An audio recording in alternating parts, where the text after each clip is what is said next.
Apparently he kicked his partner, Zara McDermott. He said he deeply regretted his action. Welcome to WatchMojoUK, and today we're looking at the most outrageous and salacious scandals in the history of Strictly Come Dancing. It's been 3 years. 3 years since Strictly Come Dancing. I think I can say it now. I think you overreacted. Before we begin, we publish new content every day, so be sure to subscribe to our channel and ring the bell to get notified about our latest videos.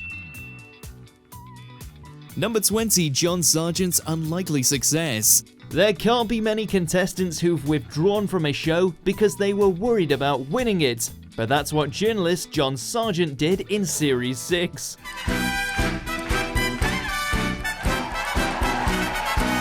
Cruelly named the Dancing Pig due to his lack of talent, Sargent was nevertheless spared several times by the voting public, while more capable dancers were sent home.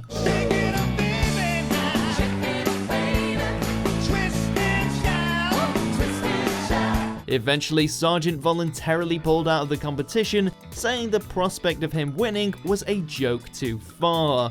Afterwards, there were rumors that BBC considered changing its voting rules to prevent something similar happening again.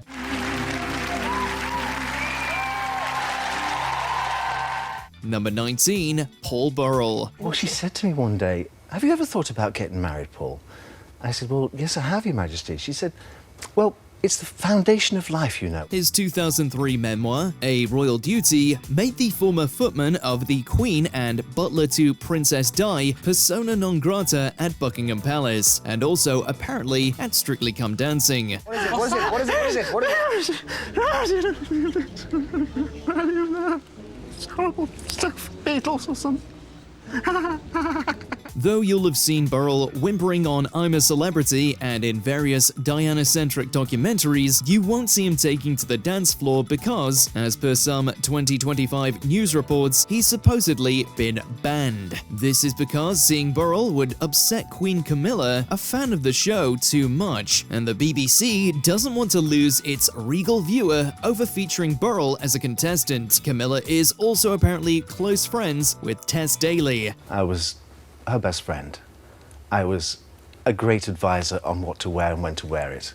I did great flower arrangements. Number 18. Will Bailey. I think people with disabilities like mine, I've got severe arthritis in all 4 limbs, and there has to be some kind of someone to help those dancers. During the watershed moment for Strictly's treatment of its contestants throughout 2024, which we'll be talking about more later, one person recounting a particular incident of safeguarding gone wrong was Paralympian Will Bailey. Bailey, a table tennis gold medalist, appeared on Strictly in 2019, but during rehearsals, he suffered a knee injury that was serious enough that he eventually withdrew. No, people say I'm joining the bandwagon. I've had loads of people like Strictly supporters and stuff saying you're disgusting for joining this bandwagon. Appearing on This Morning, Bailey called out to the production for not taking its duty of care seriously enough, especially given his additional needs because of his joint condition. The injury happened when he jumped from a table, despite telling producers he couldn't. He said a medical expert should have been in the studio. He needed reconstructive knee surgery for his life-changing injury. I was put in a hotel room after tearing my ACL, and I felt like that probably wasn't the best move. Number 17. Same-sex couples.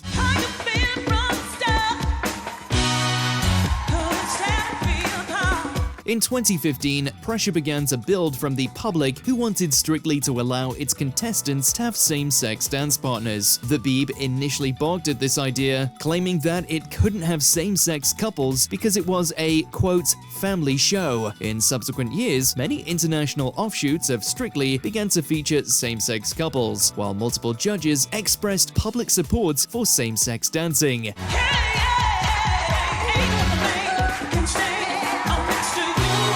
It took until 2020 for same-gender couples to finally appear, with subsequent years, minus 2024, featuring at least one couple in the lineup. Celebs now have the option of a same-sex dance partner if they'd prefer.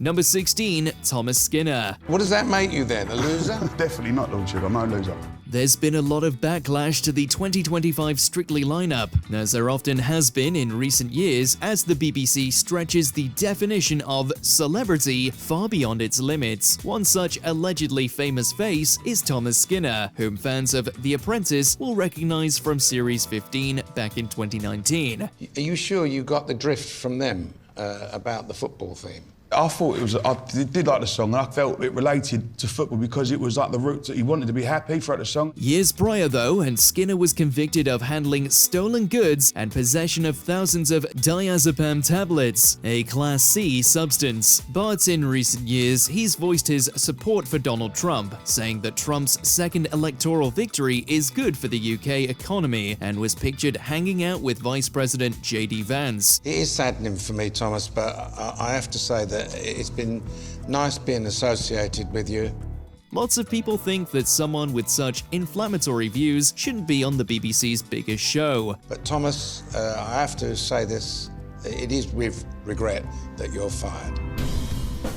Thank you. Thank you all very much for the opportunity. Number 15, Jamie Borthwick. I'm Jamie Borthwick, and I'm known for being an actor playing Jay in EastEnders. EastEnders star Jamie Borthwick had already got Strictly some negative press after he was voted off surprisingly early, given his stellar performance on a previous Christmas special. Borthwick fans weren't happy with the public vote axing him, but the following year, and Borthwick was entirely suspended from the BBC when certain comments he'd made surfaced.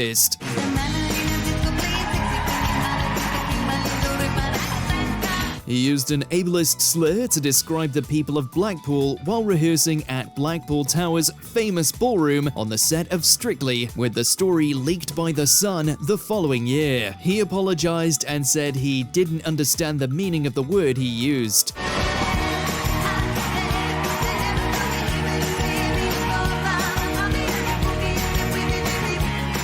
Number 14, Arlene Phillips gets the chop. Arlene Phillips had been a judge for 5 years on Strictly before she was surprisingly given the boot in 2009. Well, I must say, Julian, I'm glad you've not lost your comedy edge, because you lost most of the steps in that samba. The move prompted accusations of ageism against the BBC, especially when Arlene was replaced by previous winner Alicia Dixon, who's 36 years younger. In response, the Beeb claimed it axed Arlene because she lacked a clear role on the judging panel, but many viewers were left skeptical. You know, the BBC said goodbye. The BBC do what the BBC want to do, so I have no clue. And the issue was even raised in the House of Commons, with Equalities Minister Harriet Harman calling the decision absolutely shocking. I've never made any secret how much I love doing that show. I'm passionate about the show. Number 13, the pay gap. In 2014, Ola Jordan sparked controversy when she suggested the professional dancers on the show weren't paid enough. And I did 10 years. So Wow. yeah, it was a long time, but it was definitely time to go. Dancers work a full week and reportedly earn a minimum of £30,000 a year. Yet their judging colleagues make 5 times as such for a single night's effort. Bruno Tonioli once dismissed Jordan's complaint in typically colourful fashion, reportedly saying, "If you don't like it, stop moaning and f*** off." Unsurprisingly, Bruno's response hardly resolved the issue, and insiders claimed that in 2018, the dancers were still unsatisfied and were threatening to group together and strike. So you're still jumping around, but inside you're going, oh no. Number 12, allegations of racism. When Anthony Ogogo was voted out in Series 13, he didn't want to go quietly. Gracious in defeat. It's been lovely getting to know you. Anthony and OT, everyone! First, he implied the BBC was biased towards its own stars, claiming he'd known he wouldn't go far because he wasn't a BBC face. Although, he had also previously admitted that he couldn't dance.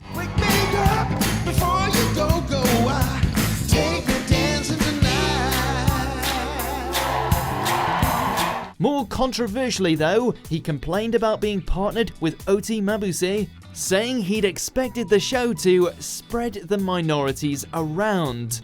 Mabuse herself went further, alleging she'd been paired with Ogogo because the BBC didn't want a black person to win.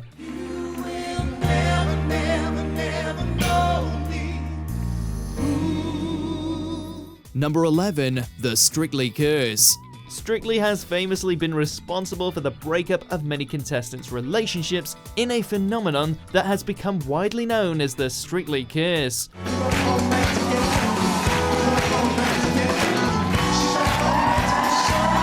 From Rachel Riley's pairing with Pasha Kovalev to the Series 1 rumors around Natasha Kaplinsky and Brendan Cole. This is supposed to be dancing, not acrobatics! Brendan! Perhaps the most high-profile of these affairs occurred in 2013, though. After appearing in Series 11, former rugby player Ben Cohen split from his wife Abby Blaney to begin a romance with dancer Kristina Ryanov. Years later though, and Ben and Kristina are still together and welcomed their first child in 2016. To make you feel my love. Number 10. The Drunken Kiss. The Strictly Kiss struck again in 2018 when comedian Sean Walsh and partner Katia Jones were filmed kissing on a night out. In the aftermath, Walsh was publicly dumped by his girlfriend Rebecca Humphreys and accused of aggressive and controlling behavior.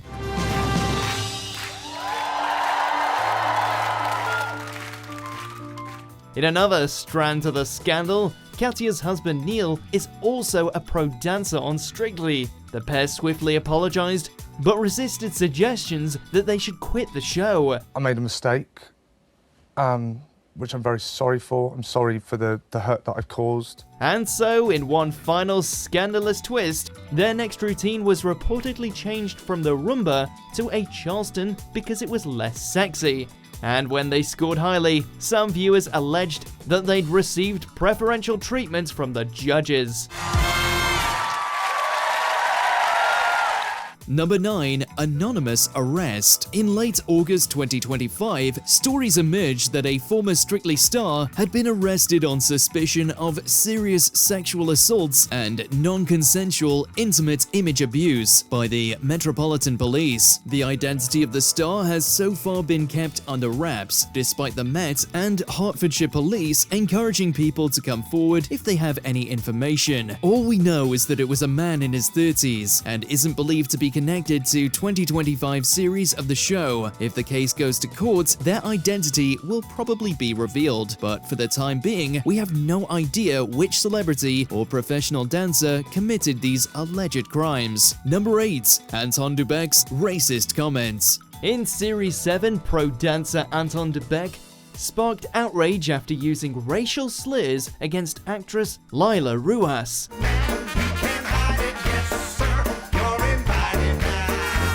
When they first met, Anton reportedly asked Ruas if she was a terrorist, then later used racial slurs when speaking to her after she went for a spray tan.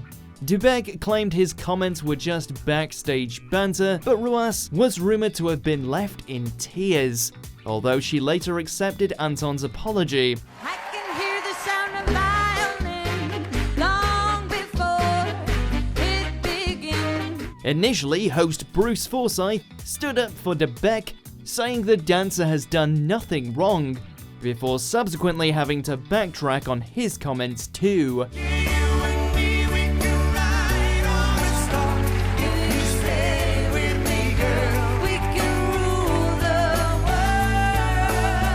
Number 7. It's All Fixed. After leaving Strictly in 2015, Ola Jordan also implied the show was rigged, saying some celebrities were regularly over or underscored by the judges.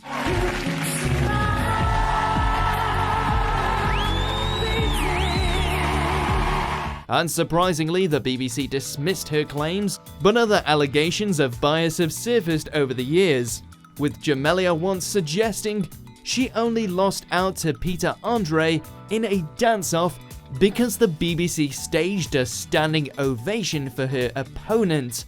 I think it was until they re-recorded Pete's standing ovation. I'd say that was the moment that I realised we're going home. Former dancer James Jordan also thought Andre received preferential treatment that year because he was frequently chosen to open or close the show.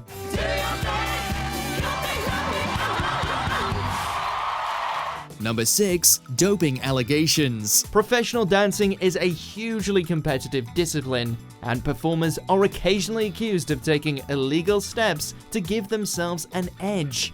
It's a scandal that not even Strictly could escape. As part of a Sunday Times investigation in 2016, a London doctor was filmed bragging about prescribing performance-enhancing drugs to over 100 professional athletes. 2 Strictly dancers were included in that number, though neither their names nor the drugs concerned were ever revealed by Dr. Bernard. Ultimately, the Sunday Times was unable to corroborate his allegations, so the BBC declined to comment due to lack of evidence. Number 5. Wynne Evans. Dancing the Tango, Wynne Evans and Katia Jones.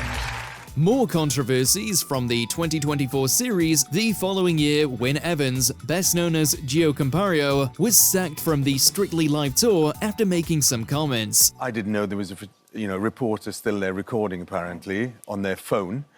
From quite a distance away. It was initially claimed that he'd made an inappropriate sexual remark about a spit roast to professional dancer Jeanette Manrara, but months later, and Evans insisted that actually this was a nickname he had for his fellow cancelled contestant, Jamie Borthwick. Even though I'm looking at Jamie, they claim that I'm directing this word at Jeanette. He also got into hot water after allegedly groping dance partner Katia Jones live on air, though they both insisted it was a joke. He's now supposedly planning to take the BBC to a tribunal over the saga, which has ruined his career. Number 4. Substance misuse. I know you're being ironic, but they are sleazebags, the people that do it, especially celebrities. There are so many that do it. Yeah. In 2025, it was revealed that Strictly was at the heart of a police investigation into substance misuse. An employee on the production alleges that he was offered a certain white powder by one of the show's stars. The employee has since made a complaint to the BBC, which has now referred the matter to the police. 10 million people watch this show every Saturday during the winter, 12 million during the final. The investigation is ongoing, but the BBC has said it's not going to make the drugs testing mandatory during the production of the show, only potentially during the 2026 Strictly Live tour. I have to say, you seem like someone that's sort of gunning for this show. It's also been alleged by sources talking to The Sun that more people have been involved and that the substance use is an open secret on the production. Number 3. Skinny jabs. These drugs are seen as the miracle cure for obesity. Another scandal unique to the 2020s is that, ahead of the 2025 series, it's been claimed that multiple celebs have been using weight loss jabs. According to the tabloids and their mysterious sources, at least 5 of that year's roster are known to be using fat jabs like Ozempic, all to make them look slimmer in their skimpy ballroom outfits. Millions of Brits like Sarah are desperate for the jabs, but because they're expensive, they're rarely offered on the NHS.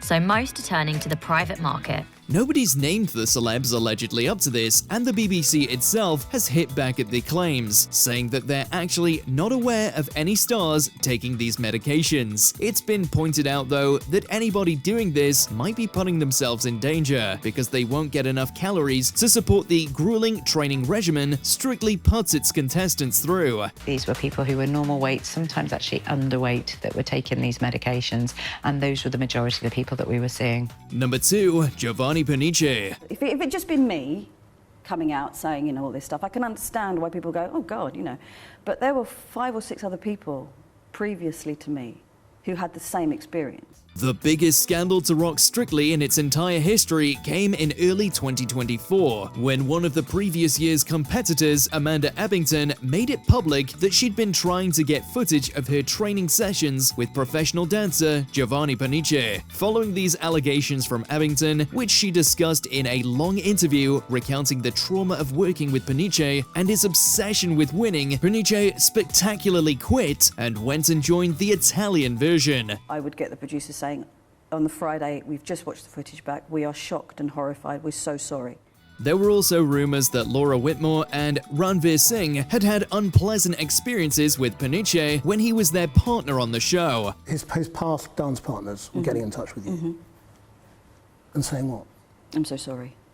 Number 1. Graziano di Prima. But she has come out and she says, when I was invited to be a contestant on the show, to me it was a childhood dream come true. However, my experience inside the training room was very different. As the situation with Pernice bubbled over, another professional dancer found themselves in the spotlight, Graziano di Prima. The BBC was conducting a wider investigation into the show and the behaviour of the pros when it found footage of various violent incidents between Di Prima and TV personality Zara McDermott. Di Prima subsequently admitted that he had kicked Zara during their rehearsals and said that he apologised at the time. Reports have been made about my treatment on the show, and there were witnesses to some events, as well as videos of particular incidences which are incredibly distressing to watch. Regardless, he was sacked by the BBC, with McDermott herself releasing a statement about the distressing training videos viewed by the BBC's internal staff. From 2024 onwards, contestants were joined by strictly chaperones to ensure everything was above board. What the BBC are now actually discussing is to have chaperones in the training room now, which I actually personally think is a good idea. Let us know in the comments whether you think Strictly has a glittering future or has run its course.